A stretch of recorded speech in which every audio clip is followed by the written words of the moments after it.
great periods of pleasure punctuated by moments of terror, and that's what it was like.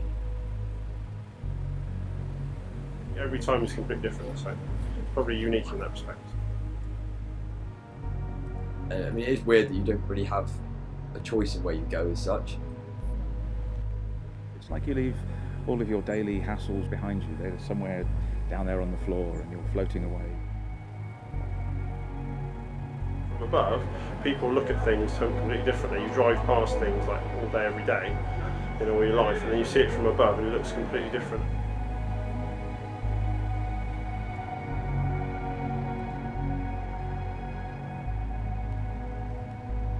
The great thing about ballooning is it's a bit like sex. You always remember the first time. You may want to forget it, but you always remember the first time. But after that, it becomes even more exciting as you go along, and there's new adventures all the time.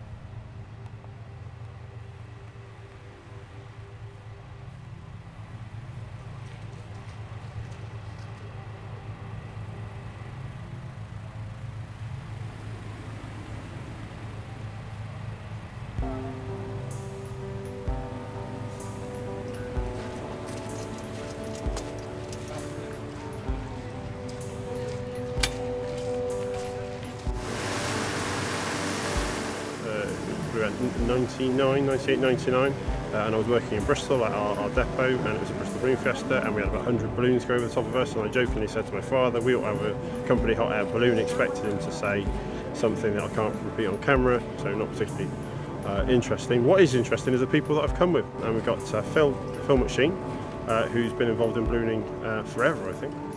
We've got Tim Wyatt, who's basically the muscle. You know, when there's big, heavy things to be lifted and that sort of thing, that's what he does.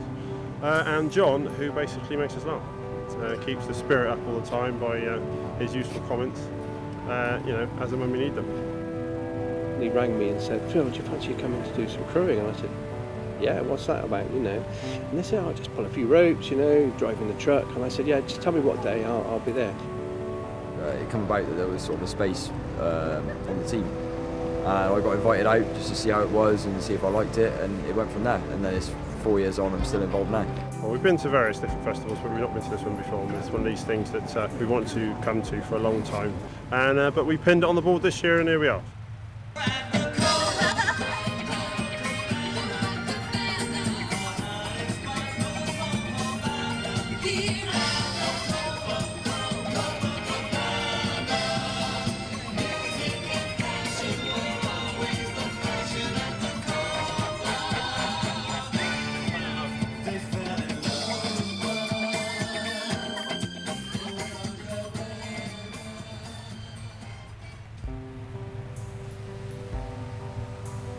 No, we do it because it's a sociable, friendly, fun thing to do. And you meet different people and you go different places all the time. Life is short, we all spend our time working and doing normal stuff. Why not have a hobby that, you can enjoy? I think you'll never get as much fun out of it as you will if it was a pure hobby. With us it's normally spur of the moment. We don't ever plan anything, it's just a case of, should we go here or not, we do it. And I've never met so many people in our lives, whatever we've done in ballooning, and now I've got friends worldwide. For me, it's really something that we do for pleasure. I tend to find if you try and do things for work that you do for pleasure, that you stop liking them. Now, if we don't want to do it, we don't have to do it. It's no pressure for us to fly. As you can see, it's a beautiful day here. We've got 16, 18 degrees. This is November. How lucky are we? We've left the UK in rain and drizzle, poor things. But the winds are light. It's perfect for ballooning, and we've got valley flying, so there won't be many strong winds. We do a weather plan. So we're looking at the weather. We know where the wind is coming from and where it's going to. So you can look at your launch site or select several launch sites and think, well, this is going to be the better one. When you think of balloons, straight away you think of Cameron balloons. It's Don Cameron. It's basically made it what it is now. You know, the name is worldwide. What he's done for balloons is brilliant. It's just good quality, and if you're sort of spending your time up in the air, you want to have like total confidence in what you're flying. It's most important that you're most happy with the kit you've got.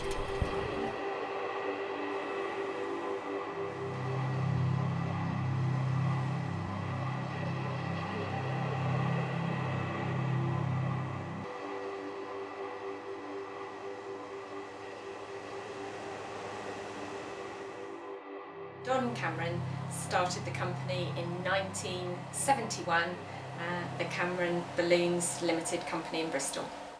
So we've come to the middle floor of Cameron Balloons here in Bristol, and this is a room that we use for inspection and rigging of the hot air balloons, and also for repairs and for maintenance jobs that any balloons need as well.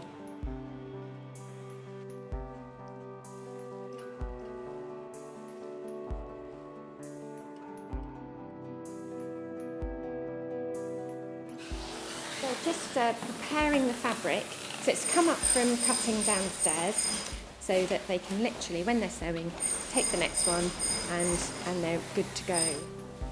It always looks like a kind of a dance.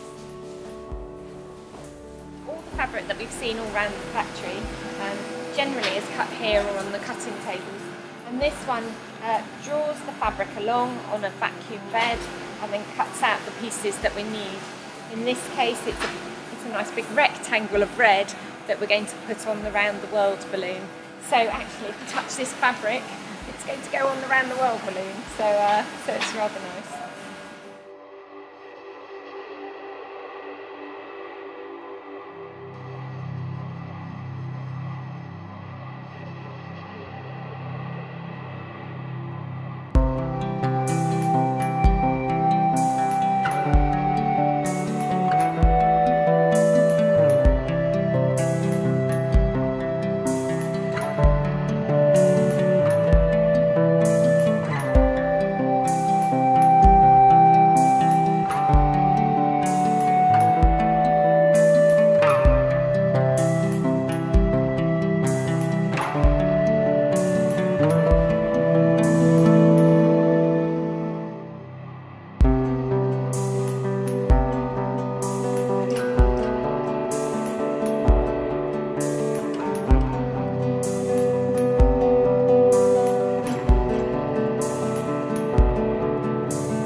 We are biased to Cameron because we're Bristol based. Well, Cameron balloons are recognised worldwide as being the Rolls-Royce of balloons, so...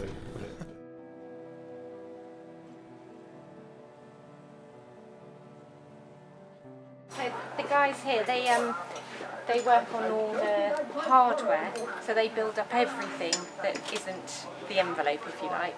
So that could be burners, tanks, and a lot of equipment. Balloons have changed a lot over the years, so I suppose from a mutual point of view, there's a lot of sort of people across different nations that have added to it as the years have gone on to develop to what it is now. Magic is one of the largest balloon manufacturers. We sell in more than 60 countries. We have reinforced our technology. It's one of the nicest events that we participate, because the organizers are very helpful. The landscape is incredible. I think that to fly with 40 balloons or 50 balloons, it makes it more and more amazing, no?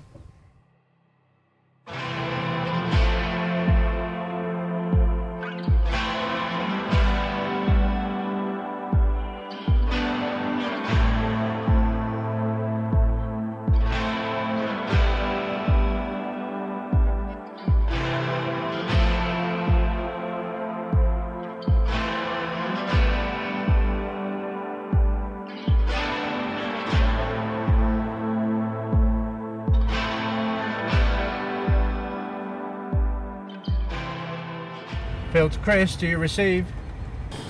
Phil, Chris. It must be out of range. He's having a cup of tea, isn't he?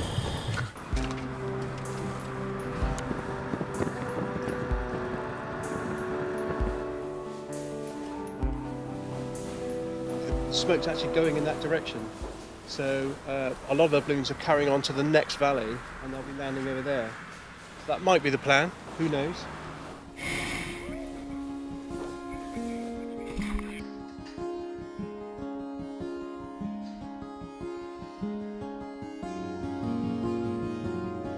It's amazing how many people still ask us what's in the trailer, but...